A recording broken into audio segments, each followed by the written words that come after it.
Hi hello மக்களே, நம்ம இன்னைக்கு எதை பற்றி பார்க்க போகிறோம்னா நம்ம விஷ்ணுவை பற்றி தான் பார்க்க போகிறோம். விஷ்ணு என்னடா விஷ்ணுவே வெளில போயிட்டாரு, இப்போ என்னடா பேசிடுற அப்படிங்கிற மாதிரி நீங்கள் எதிர்பார்க்காதீங்க. அது நம்ம ஒரு வேறு லெவலான ஒரு விஷயம் தான் கொண்டு வந்திருக்கோம். நம்ம எல்லாருக்குமே தெரியும், நம்ம கமல்ஹாசன் வந்து நம்ம ஃபைனல் அப்போ ஒரு புக்கில் வந்துட்டு அவர் இப்போ ஒரு 5 பேர் இருக்காங்கன்னா அந்த 5 பேர் ஃபோட்டோ போட்டு அதில் ஒன்று எழுதி கொடுத்துருப்பாப்புல.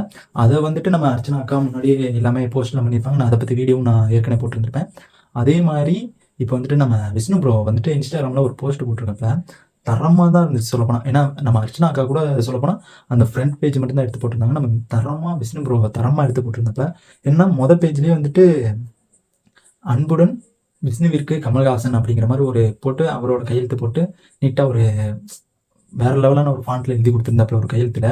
அண்ட் அது மட்டும் இல்லாமல் ஃபஸ்ட்டு ஸ்டார்டிங்லேயே அவர் ஃபோட்டோ தனியாக ஃபோட்டோ வச்சுட்டு எப்படின்னா ஒரு ஹாப்பியாக இருக்க மாதிரி ஒரு ஃபோட்டோ விட்டு அடுத்து நெக்ஸ்ட் பேஜில் வந்துட்டு நம்ம கூல் சுரேஷ் அண்ணனும் நம்ம விஷ்ணு ப்ரோவும் ஒரு ஒன்றா இருக்க மாதிரி ஒரு ஃபோட்டோ விட்டுருக்காப்புல.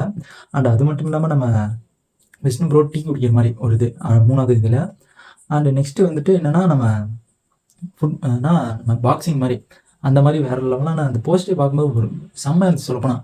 பிக் பாஸ் நீ தரமாக செஞ்சுட்டு சொல்லப்போனால் அந்த புக்கு பார்க்கும்போது ஒரு ஒரு ஃபீலாக ஒரு எப்படின்னா ஸ்டார்டிங் ஸ்டேஜில் ஒரு ஹாப்பி அண்ட் ஃபீலு அப்படியே ஃபன் மூடு அப்படியே ஒரு மெமரி அப்படியே ஒரு பிக் பாஸே ஒரு மெமரியை கொண்டு போய் அந்த புக்கை பார்த்தோம்னா நம்ம பிக் பாஸ் பார்த்த மாதிரி அப்படிங்கிற மாதிரி ஒரு கான்செப்ட்லேயே வச்சுட்டாங்க. இந்த புக்கு வேற லெவலான அந்த புக்கை பார்க்கும்போது ரொம்ப ரொம்ப ஃபீலாகவே இருந்துச்சு சொல்லப்போனால். வேற லெவலில் அந்த புக்கு சொல்லப்போனால். அதுக்கப்புறம் நம்ம விஷ்ணு ப்ரோ சோகமாக இருக்க மாதிரி யாருமே இது நாள் வரைக்கும் யாருமே அந்த புக்கை எடுத்துகிட்டு நம்ம ஃபுல் வீடியோ மாதிரி போடுறதே கிடையாது. அந்த ஃப்ரண்ட் பேஜை மட்டும்தான் எடுத்து ஒரு ஸ்டோரியோ அண்ட் ஒரு போஸ்டர் போட்டிருக்காங்க முடிச்சு. இந்த மாதிரி ஃபுல் வீடியோ யாருமே போடல சொல்லப்போனால். நம்ம விஷ்ணு ப்ரோ தலைவன் போட்டிருக்காப்புல. தலைவன் பற்றி நான் இன்னொரு வீடியோ வருது, அதை பற்றி நான் உங்களுக்கு எக்ஸ்பிளைன் பண்ணுறேன். அண்ட் அது மட்டும் இல்லாமல் நம்ம அதிகமாக இந்த இதிலே அதிகமாக நம்ம கூல் சுரேஷனை கூட தான் நிறைய டைம் ஸ்பெண்ட் பண்ணியிருக்காருன்னு சொன்னோம். நான் நம்ம பார்த்ததுலேருந்தே அப்படி தான் நம்ம கூல் சுரேஷன் கூட தான் நிறைய டைம் ஸ்பெண்ட் பண்ணியிருப்பாப்புல. அண்ட் அது மட்டும் இல்லாமல் ஃபைட்டிங்கு நம்ம தினேஷ் ப்ரோவுக்கும் நம்ம விஷ்ணு ப்ரோவுக்கும் ஃபைட்டிங் அந்த ஃபோட்டோ, அதுக்கப்புறம் நம்ம பிராவோ அண்டு விஷ்ணு ப்ரோ எல்லாருமே ஹாப்பியாக இருக்க மாதிரி அது ஒரு மூமெண்ட்டு. ரொம்ப ரொம்ப அந்த லாஸ்ட் டைமில் நம்ம விஷ்ணு ப்ரோ எழுதிருப்பார் அந்த ஃபீலிங் மூமெண்ட் ஃபோட்டோ.